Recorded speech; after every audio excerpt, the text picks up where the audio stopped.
samhsa.gov.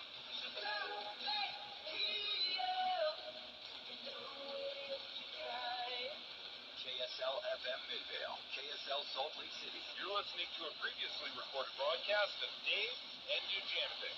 Dave and Dujanovic, your morning companions for talk, analysis, and key perspectives on Utah's biggest stories on KSL News Radio. Hey parents, this is where you're going to air your grievances.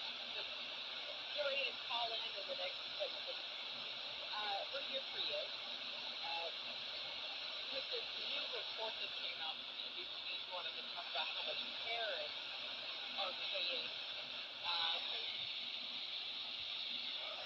to survive financially every single month. And it's darn near $1,500 a month on average. Holy smokes. Parents, what is going on here? Now, what does that include? 18 and over, you're paying $1,500 a month? Yeah, I mean, it includes everything from food, cell phone plans, health insurance, right?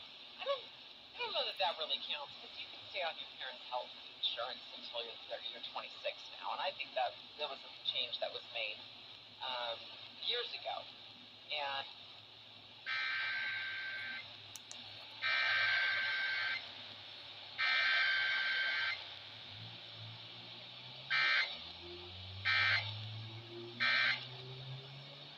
maybe it doesn't.